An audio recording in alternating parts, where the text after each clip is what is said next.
আপনাদের রেশন কার্ডে যদি হেড অফ দ্য ফ্যামিলির নাম ভুল রয়েছে সেটা সংশোধন করতে চাইছেন অথবা হেড অফ দ্য ফ্যামিলির নাম পরিবর্তন করতে চাইছেন, তাহলে আজকের এই ভিডিওটি সম্পূর্ণ মনোযোগ সহকারে দেখুন।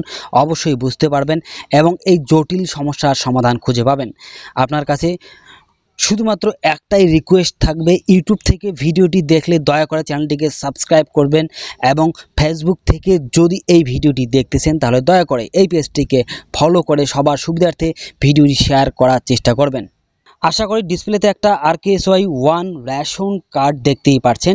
এটা একটা নিউ রেশন কার্ড, সবেমাত্র পোস্ট অফিস থেকে নেওয়া হয়েছে।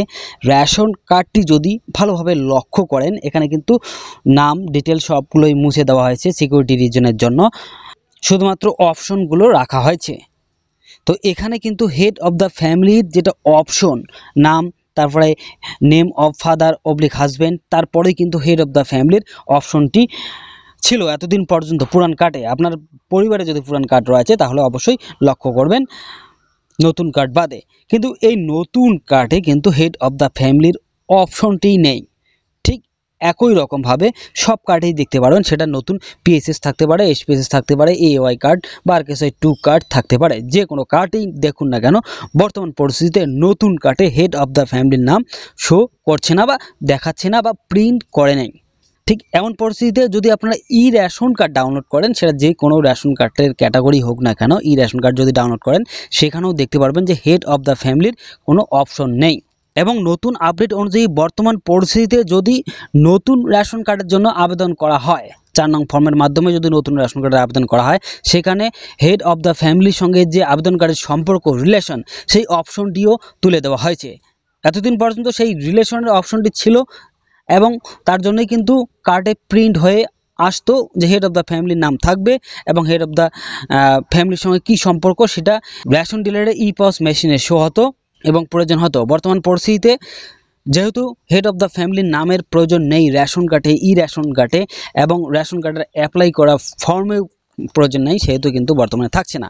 তো এইরকম পরিস্থিতিতে বলে রাখার চেষ্টা করব, আপনাদের পরিবারে যে রেশন কার্ডগুলো রয়েছে সেই রেশন কার্ডগুলোতে যদি হেড অফ দ্য ফ্যামিলির নাম ভুল রয়েছে, সংশোধন করতে চাচ্ছেন বা পরিবর্তন করতে চাচ্ছেন, সেক্ষেত্রে এই বিষয় নিয়ে হেড অফ দ্য ফ্যামিলির নাম ভুল রয়েছে বা পরিবর্তন করা প্রয়োজন রয়েছে, এই বিষয় নিয়ে আর বেশি একটা চিন্তার কোনো কারণ নেই বা কোনো প্রকার চিন্তার কারণ নেই।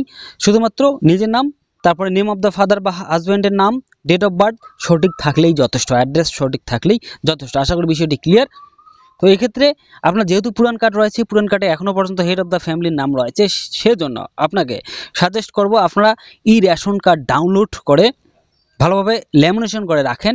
অবশ্যই সেই কার্ডটি সব জায়গায় বৈধ হবে, ভ্যালিড হবে। রেশন কার্ডের নির্দেশগুলোতে কিন্তু ক্লিয়ারভাবে লেখাই রয়েছে। তো যেহেতু বর্তমানে ডুপ্লিকেট রেশন কার্ডের জন্য আবেদন করা যায় না বা 9 নং ফর্ম ফিল আপ করা যায় না, 9 নং ফর্মের অপশন বন্ধ রয়েছে। কারণ 9 নং ফর্মের অপশন যদি থাকতো তাহলে অবশ্যই ডুপ্লিকেট রেশন কার্ডের জন্য আবেদন করতে পারতেন এবং নতুন করে আবারও রেশন কার্ড আসতো। কিন্তু বর্তমান পরিস্থিতিতে যেহেতু 9 নং ফর্মের আবেদন করার কোনো সিস্টেম নেই, সেহেতু আপনারা অবশ্যই রেশন কার্ড ডাউনলোড করে ভালোভাবে ল্যামিনেশন করে রাখবেন, সেটাই চলবে। কারণ ration card head of the ফ্যামিলির কোনো অপশন নেই। তো আশা করি বিষয়টি ক্লিয়ার। আজকের এই ভিডিওটির মাধ্যমে যে তথ্যটি আপনাদের সঙ্গে শেয়ার করার চেষ্টা করলাম, অবশ্যই বুঝতে পেরেছেন। আপনাদের পরিবারের রেশন কার্ডগুলোতে যদি হেড অফ দ্য ফ্যামিলির নাম ভুল রয়েছে, সংশোধন করতে চাইছেন বা পরিবর্তন করতে চাইছেন, এই বিষয়ে কোনো প্রকার চিন্তার কারণেই শুধুমাত্র রেশন কার্ড ডাউনলোড করে রাখুন, তাহলেই হবে। বর্তমানে নতুন রেশন কার্ডে হেড অফ দ্য ফ্যামিলির কোনো অপশন দিচ্ছে না, আবেদন করার ফর্মে হেড অফ দ্য ফ্যামিলির সঙ্গে রিলেশনের অপশন দিচ্ছে না, রেশন কার্ডও হেড অফ দ্য ফ্যামিলির কোনো অপশন নেই। তো রেশন কার্ড রিলেটেড আপনার যদি কোনো কিছু প্রশ্ন থাকে বা জানার থাকে তাহলে অবশ্যই কমেন্ট করে জানাবেন এবং সম্পূর্ণ ভিডিওটি মনোযোগ সহকারে দেখার জন্য আপনাকে অসংখ্য ধন্যবাদ। ভালো থাকবেন, সুস্থ থাকবেন, আবার দেখা হবে নতুন কোনো একটা ভিডিও নিয়ে। ধন্যবাদ।